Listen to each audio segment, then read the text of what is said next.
لو عايزين تدخلوا اعلام يبقى لازم تعرفوا شويه حاجات، ودي سلسله كليات ولكن اللي بقول لكم فيها على الكليات بالاقسام بتاعتها من قبل ما تقدموا. هبدا بكليه اعلام، واحب اقول لكم ان اول ما تدخلوا الكليه مش هتبقوا منى الشاذلي ولا هتلاقوا عمرو اديب في المحاضره، هي كليه بتعتمد على العملي اكتر، وده هيفيدكم جدا في انكم تثقوا في نفسكم. الكليه 4 سنين، اول سنتين بتدرس كل التخصصات بالمواد بتاعتهم، سنه ثالثه بتبدا تختار القسم بتاعك، اذاعه وتلفزيون، علاقات عامه واعلان، صحافه، التسويق الرقمي، ودول بتختلف اسمائهم على حسب الجامعات بس المضمون واحد، وده التخصص اللي بتعملوا فيه مشروع التخرج. وهقول لكم اهم الحاجات اللي لازم تعرفوها. الكليه هتديكوا الاساسيات بس، اي حاجه سوق العمل محتاجها هتتعلمها لوحدك، فحاولوا تبداوا تتعلموا بدري من اول يوم تدخلوا فيه، خدوا كورسات في مجالكم بدري زي كتابه السكريبت، المونتاج، وحاولوا تعملوا محتوى على السوشيال ميديا علشان يبقى عندكم مهاره زياده. اي شغل في مجالك اشتغل، وحاولوا تنزلوا انترنشيب في جرايد او في اي ايجنسي، اي حاجه قدامك اشتغلها.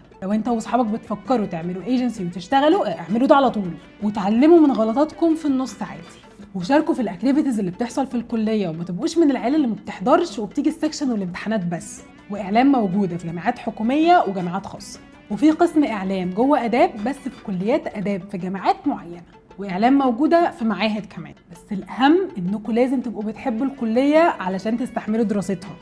فاهمين قصدي؟